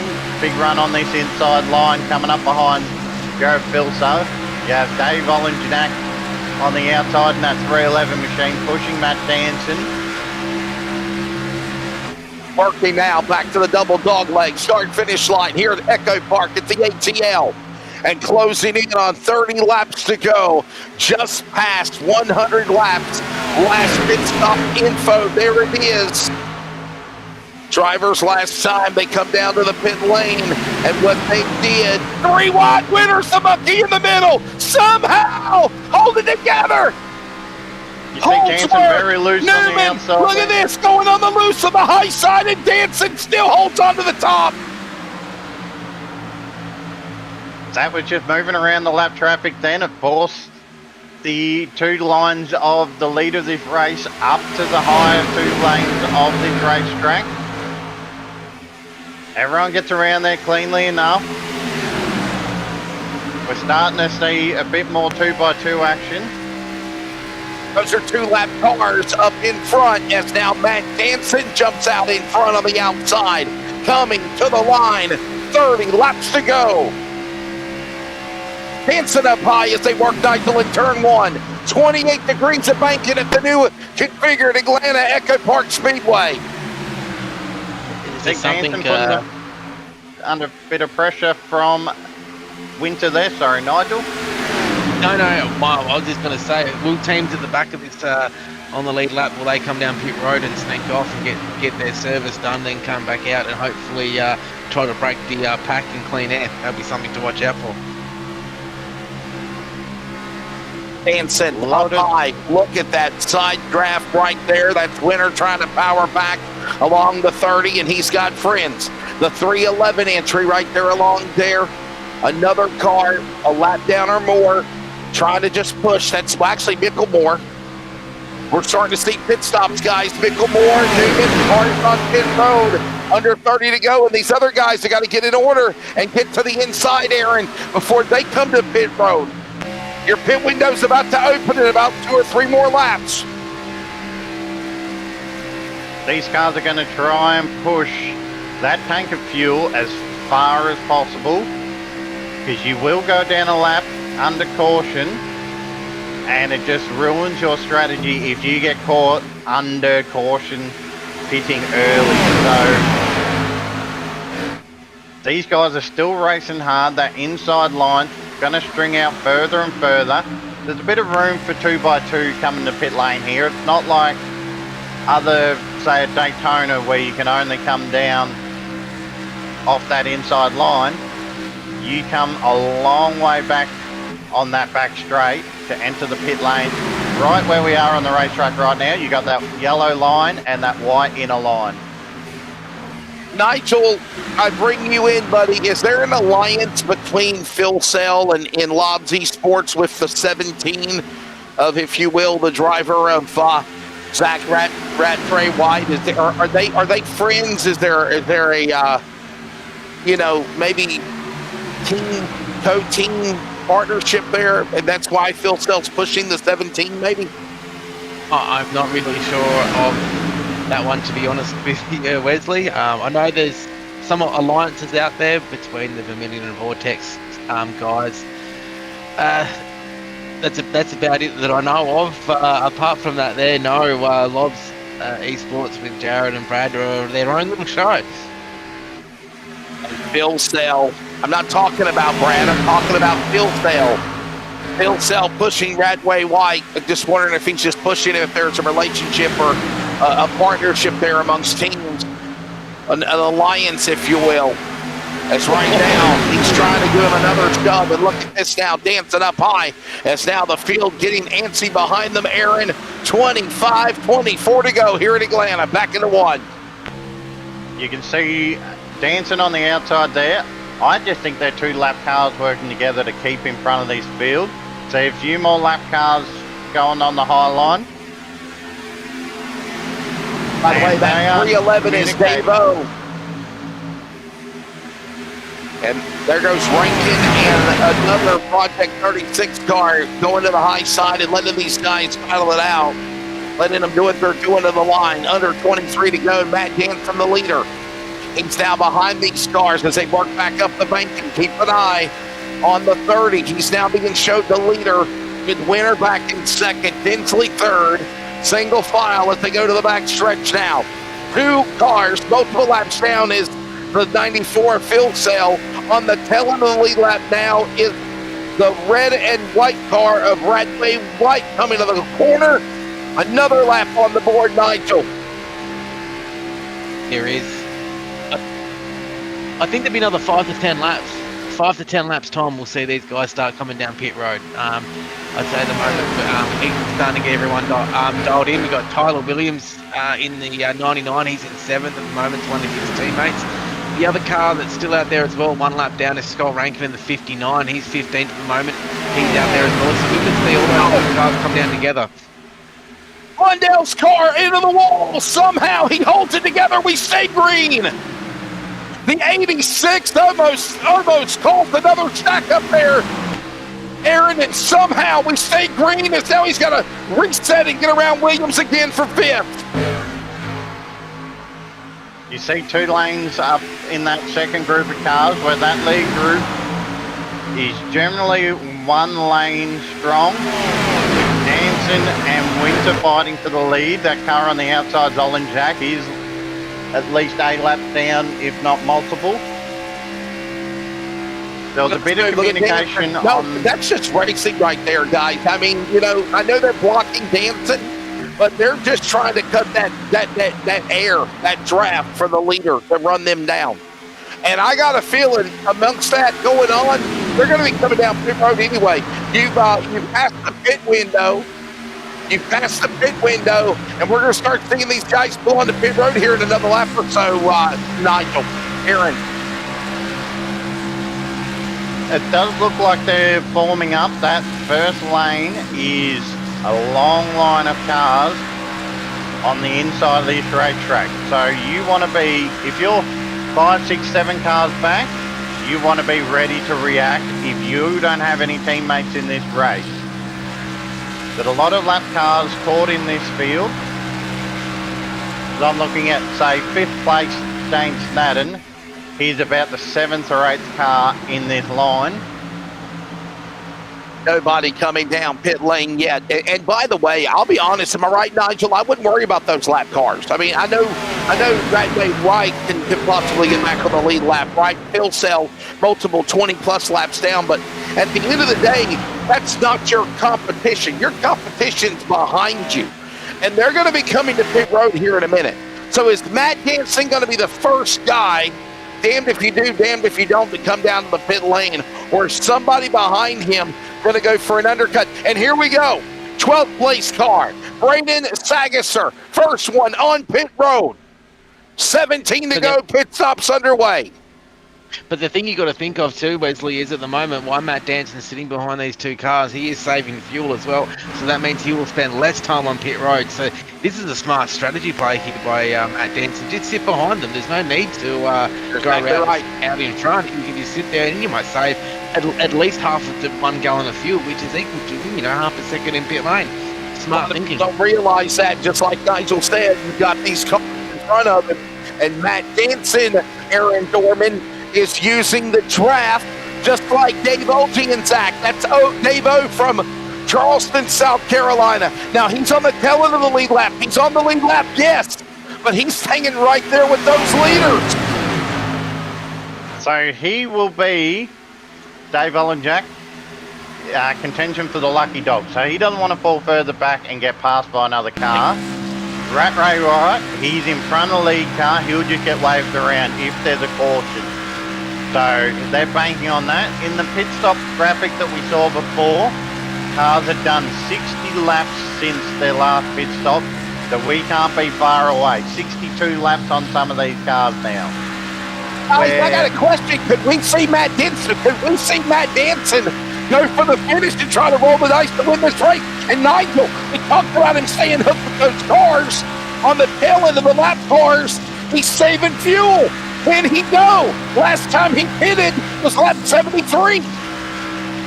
So if you look at the graphic there, he's 14 laps better off on fuel than Ethan Winter. So if he's saving that fuel, he can potentially get to the end. And there's 14 to go. I think there's a strategy we're seeing by the defending Australian NASCAR Championship Sunday Series champion. By the way, don't forget that series now will become a 5-week 10-event, the Tuesday-Thursday series after the Australian NASCAR X and Truck Series end in November. All that going on down the back straightaway. Keep an eye on that. And Nigel, with a strategy here, I think that's exactly what Danson's doing. He's rolling the dice, man. He's not racing those guys in front. You'd be only half throttle, Aaron. You'd be only half throttle at the moment. Exactly. And there's no chance of Winter making another 14 laps. So he's dropping down now. So I reckon Winter's just come into pit lane, to be honest. He's 2 seconds behind. Either that or he's had an issue. That front line has really dissolved. So Danson's in with these guys. He's saving fuel. He doesn't have to race guys. Yeah. Wow. Now, we talked about 14 to go and 14 laps to the good on fuel. But if he starts pushing it, look at this now, because Dave-O has got Danson pushing on the outside, getting around these lap cars. Jared Filsell now behind these leaders is now. There's that driver, Radway White on the bottom is White. There's Danson. He'll pull away. And now he's going to be using up more fuel, though, Nigel, being the lead car for these guys as they come to the line with 10 to go in Atlanta. But the thing is, though, Wesley and Aaron, is that you're mad if you not take the gamble. How many times do yellows come out of Atlanta in the last 5 to 10 laps? The percentage would be huge. So why not keep taking the punt, stay out there, and hope for that yellow flag? At one time, it seemed like it was going to be the Ethan Winters show and a back-to-back win from Daytona for the guy here. Matt Danson in his 89th career start for Australian NASCAR X Series. He's got 19 career wins, 48 top 5s, 63 top 10s, and now looking for his 20th career win here at Atlanta at EchoPark. 9 laps to go, 8 to go when they come off of turn 4. Next time by, and it is Danson leading the cavalry with some lap cars or tail-end cars, help pushing the 30 and 3 there, Aaron Dorman. He's going to be talking to Dave-O and saying, no bump grass, please. Don't get too close. Unsettle his car and potentially take him out of this race. Just by pure accident, he just wants to drive smooth and steady. Doesn't want to battle. By the way, if Matt Danson wins this race, it'll be his 20th career win with Australian NASCAR, and it will be tied with Jason Holdsworth with Nitro, who is second all-time winner of 20 career wins. Brad Newman, by the way, with the most at 23. Down to 7 to go. Danson leading. Dinsley starting to poke in line. Red and black 27. Can he get up there? Right now, 5 seconds to catch him. I don't think he'll do it. I don't think he can do it, Aaron. Nigel, I don't think he will. Danson's got a strategy that's working. I think he's got a strategy that's worked. I don't know. You go, Aaron. You go. I'm looking at that second pack in my replay screen, and they're not formed up. They're battling, they're fighting, they're slowing each other down massively. They've got to form in line, nose to tail, for the next 5 laps, and then battle it out on the last lap. They do not have a chance of winning this race. 6.4 seconds behind. Cody Death in the lead. One of those drivers that had an early drive-through penalty for a black flag. KD working his way back up in a solid run. He's in second now. Dinsley back to third. 5. Make it 4 to go. 6 miles remaining here in the ATL as this race nears the end. The longest green flag run of the race. Green flag pit stops. Some drivers not trying to pit. They're staying out, but they're on fumes, Nigel, as they work with 4 to go, coming out of 4 this time by. The big pack's starting to form up there now. I'm not sure what's going to happen here. Danson's just pushing around, but the sad thing is his lap times have not dropped off. He's actually doing 31.5. The rest of the field is still doing. Well, he's actually one of the quickest cars on track. That's because with Davo right behind him, that 17's been pretty well tucked in behind. He's just getting a bit of fresh air on the nose, cool down that engine. That second pack they're wobbling, there's cars side drafting. They have not worked together to give a chance of leading this race. It is a big battle. Look at the fastest 5-lap average, guys. Sorry, Aaron, I'm going to cut you off. 31.47, 31.48, 31.49, 31.50. They are right there, Aaron, intact with each other. Mere 1,000ths of a second now with 3 to go on the back straightaway here in Atlanta. And then it's just going to be a battle for second place. So you got Deep right through to Clark and Winter in that 10th place there. They've got 2 to go to battle it out to this second place. Guys, we're watching pit stops now. Blaine Dinsley's on pit road. Ethan Winter, Tyler Williams, they're all boxing. They're coming down pit road. They're on fume or they're out of it. Here comes Matt Danson. The fuel strategy gamble's going to pay off. Here comes now the field working out of 4. He's going to see the white flag. Lap traffic all around. Got to be careful. Got to be smart. Beaumont, there's the 239 lap car down to the inside. Clear a path. By the way, 1 to go as he goes by Hodge. Down the back stretch. More cars. Pushing the 30. He will become the driver to get his 20th career Australian NASCAR win. Tying Jason Holdsworth for second on the all-time list. Second different winner of the season, Matt Danson, Fuel Campbell. He wins Atlanta. He wins at EchoPark. And he is the first champion of last year to break through and win this year. Matt Danson, the Sunday Australian NASCAR Championship Series of last year, Nigel, gets it done here in Atlanta. Gotta love this type of racing. I was entertained tonight. It was one hell of a race by everyone at the moment. As Matt Danson coming over with the win. Be interesting to find out later on how much fuel he had left in that car. What a great race to the end. The last 20 laps. Well done, Aaron. As we see Cody Keith and Brian Blundell both get really good comebacks on the podium, other guys, like we mentioned, Blaine Dinsley, Tyler Williams, Ethan Winter, they had to pit on the last lap at that too. That's going to hurt them. They're going to end up like a top 15 finish when this thing is done. It's just unfortunate for them. We knew it was coming. That was a long stretch on fuel as we see Matt Danson starting to burn it down. Ooh, I'm going to take points off him for that burnout there. He had to stop. He might be out of fuel. He might be out of fuel, guys. He's got a few revs in it now. Found a little bit more fuel. Got the jerry can out. I think he's out. I think it's out of fuel. I ain't gonna lie to you. He's trying to burn it down, but I think he don't have the ump that he used to have. Let's take a look at the results. As Matt Danson, ladies and gentlemen, is going to win this thing when it is all said and done. Cody Keith second, Brian Blundell third, San Diego Snad in fourth. Sam Chapman, a solid top 5. Kevin Clark, how about this guy up 34 spots? A lot of these guys, 30-plus positions in the back to climb and get a top 10. Tom Freer led some laps earlier. He ends up 7th. Lewis Greathead. Dave Gianzak from Charleston, South Carolina will finish 9th. And Braden Sagasser will finish in the top 10 there, Aaron, as you've got 11 to 20. 21 to 30, go back to you, Nigel, and then I'll carry the top finishing order in the back.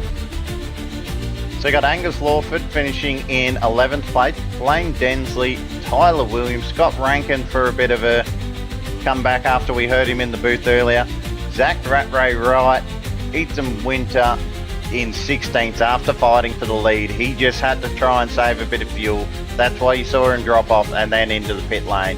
Jason Holdsworth 17th, Michael Skurlock 18th, Siobhan McKiernan for 19th, and Brenton Hobson for the 20th position.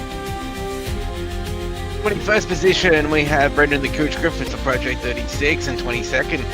This is multiple laps down, I might add, with Wayne Berg for Vermilion Esports, with Jared Philsell for Lobs Falcon Racing coming in at 23rd. Jerry Koch, his first start in the series, coming out of in Asia there in Singapore, coming out of 24th, and Jamie Davis, Project 36 in 25th with Brad Wright.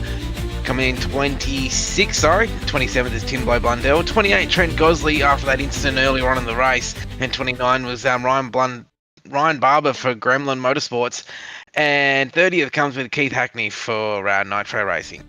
And the rest of the rundown will find Josh Micklemore, the defending inaugural series champion. He'll finish at 31st. Bad day for him, as well as the defending series champion, Brad Newman, in the Lobs Esports entry. They struggled, crashed, wrecked, had so much damage, could not recover. He'll finish 32nd. Michael Campbell, 33rd. Shane Bowen, Joshua Houghton had a good car at the early start. He got crashed out, 35th. Josh Perwine as well. Daniel Boyd, Jacob O'Reilly, Tom Pritchard, and Fitzroy Beaumont at the end of that 40-car field of the 135 laps, 205 miles here at Atlanta. Can you put that back up again, please? 17 different driver lead changes amongst 9 different drivers, 7 cautions, 21 laps. Hard charge of the race up 34 spots. Brian Blundell, even if they had a tag with the wall. Ethan Winter led the most laps for Team Vortex with 56. Matt Danson, the fastest man on the racetrack. And Joshua Houghton grabbed the pole. Coming up, we'll grab MT, KD, and BB. Those are the abbreviations of the last name and first name of the drivers here at EchoPark. Matt Danson picking up the win, 20th career victory. We chat with him in just a moment.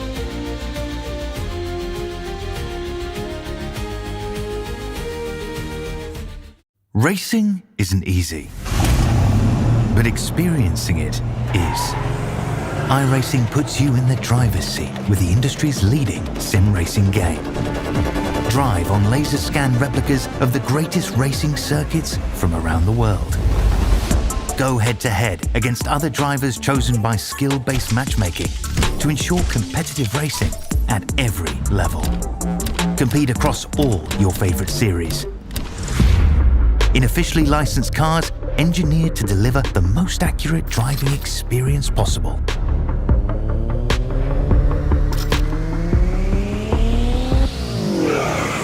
Join a race or host your own with players from across the globe. Race against the computer or in a league with friends. Feel the thrill behind the wheel. Visit iRacing.com.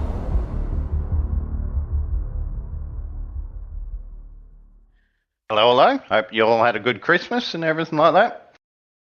Back here in Atlanta, as EchoPark Speedway has concluded with round number 2 of the Australian NASCAR X Series. Nigel Siddell popping in. He's handling race control with Jason Holdsworth at the finish of this wild one. Got to reassess and piece everything. And, of course, joined tonight with Aaron Dorman.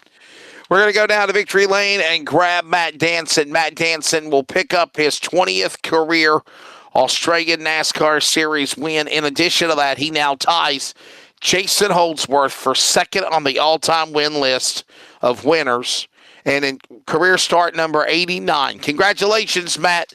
Man, what a wild one. And I got to ask you the million-dollar question everybody wants to know. How much fuel did you have left when the checkered flag fell? Congrats, Matt. Thanks, man. And wow, it's tied. So tied for second. That's awesome. Who's got the most wins? That's what I need to know. Brad Newman has the most wins at 23. So you and Josh, you and Jason are only 3 back. Okay, I've got to sort that bloke out. Yeah.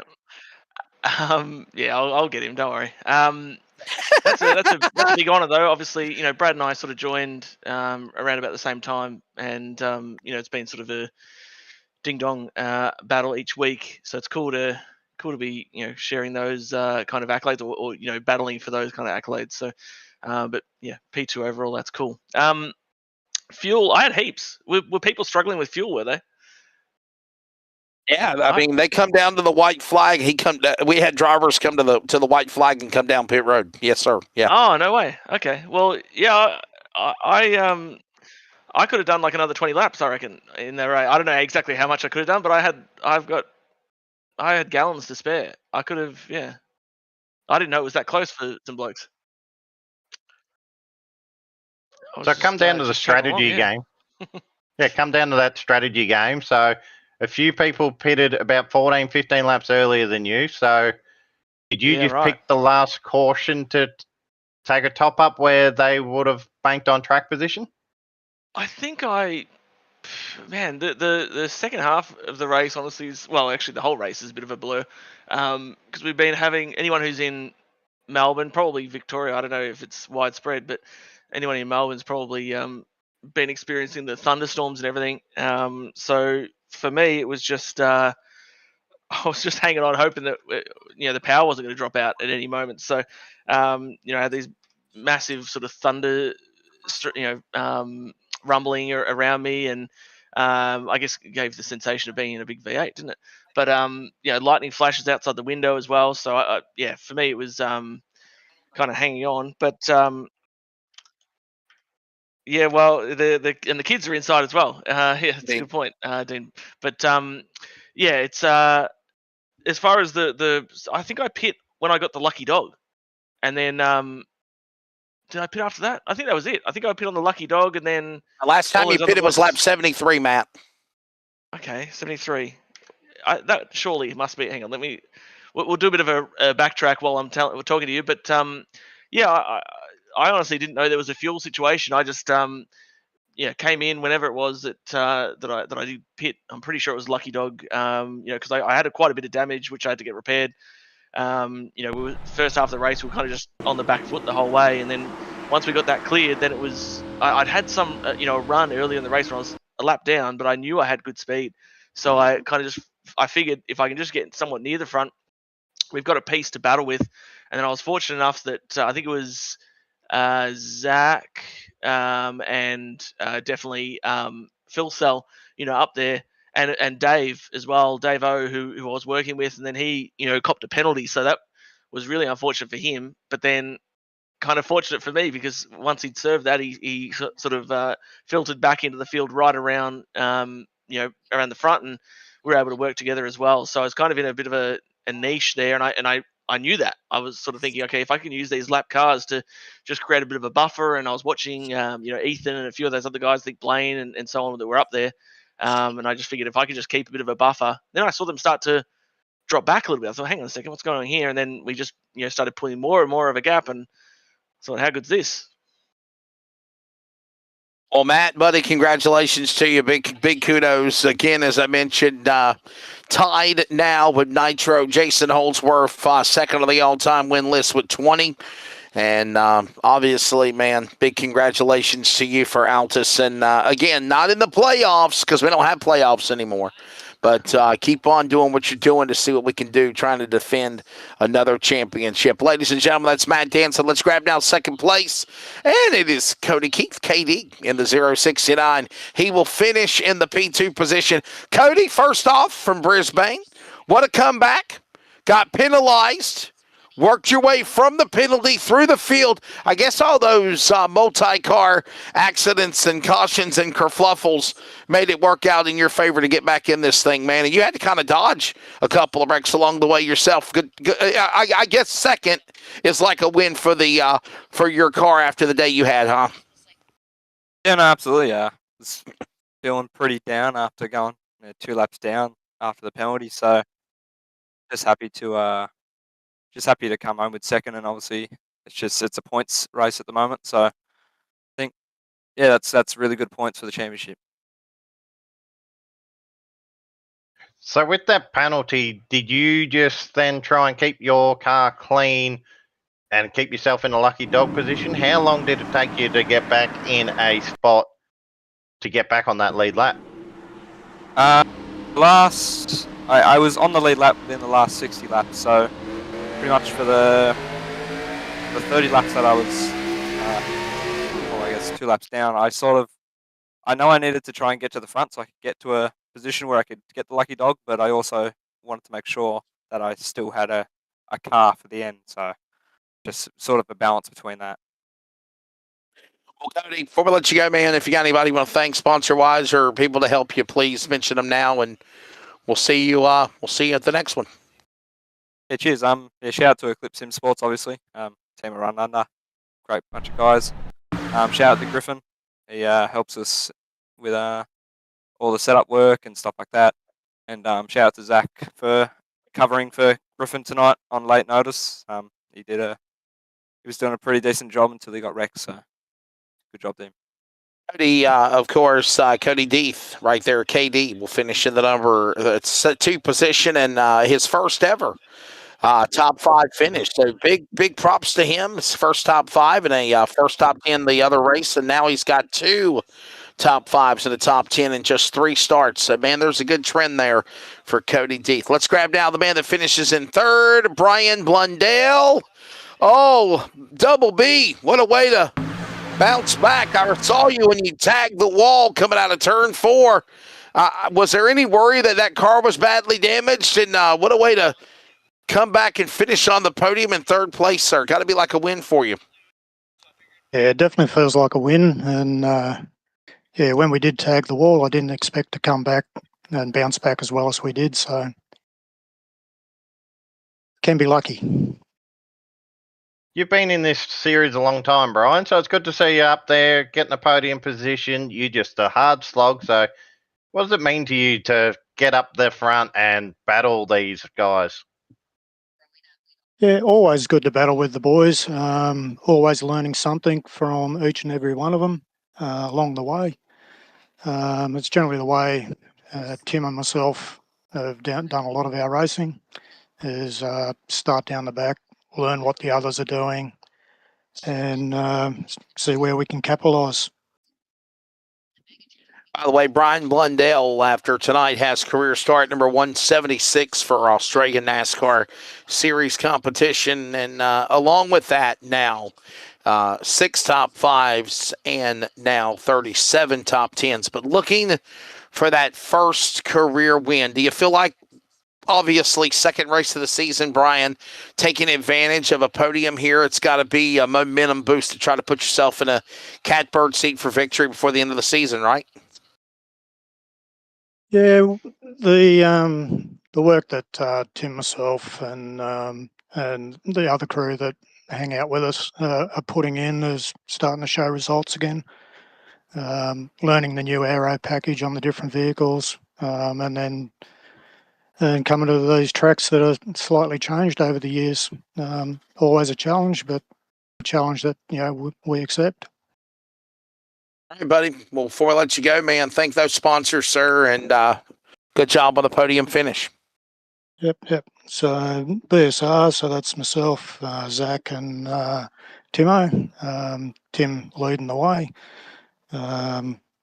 with the time and effort to try and get some of those setups sorted, and PSS, our brothers from across the pond. They're always there giving us a push along as well. So without them, we don't move forward. So You know, I'm a stat guy. You know, I love keeping up with statistics. And I got to throw this one out there as well. Andy Barber did not start the race tonight. He has 177 career starts. Jason Holdsworth has now tied Andy Barber with 177 starts with the green flag tonight at Atlanta. You are right neck and neck with them at career start number 176. Way to go. You're now third on the all-time win list or the all-time starter list. That's got to be a pretty cool feat for the man out of Canberra, too.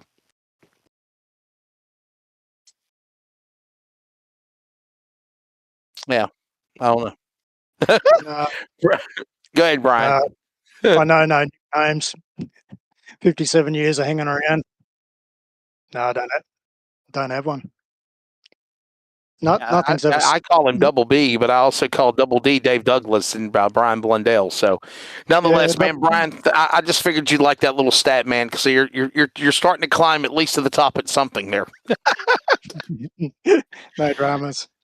All right, well, ladies and gentlemen, that is the thoughts of the podium. When it's all said and done, there's your podium finishers. Altus Esports driver Matt Danson getting it done over Cody Deeth and Brian Blundell. Don't forget, we're back here, Dylan McDonald and myself, on Thursday night with coverage of round 2 of the Australian NASCAR Truck Series presented by CT Electrical. Mr. Aaron Dorman survives the storm. Riders of the Storm. 10 o'clock Aussie time, buddy. Get in bed. Your final take of tonight's race, sir. I'm getting ready to go back to bed, too, at 6 a.m. Eastern Standard Time on a Tuesday morning. Tuesday night wraps up for you. Your final take of Atlanta, buddy. Always a pleasure, sir.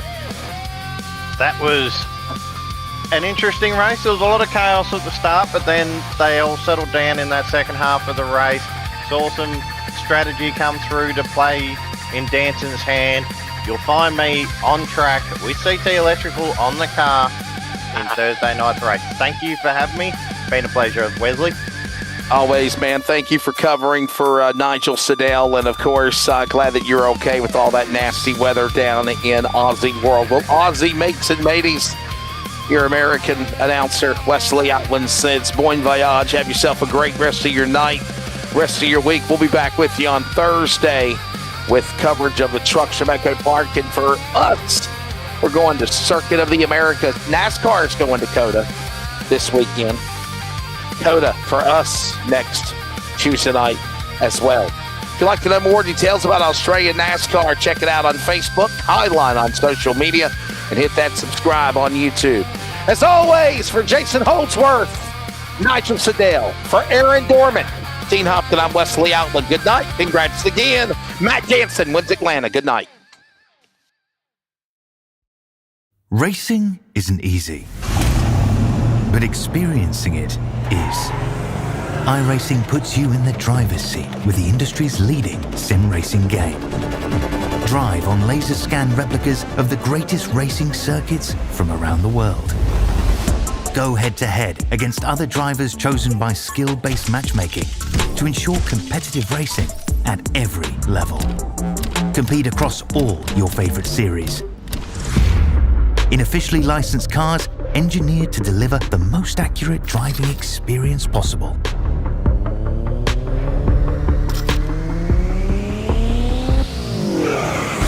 Join a race or host your own with players from across the globe. Race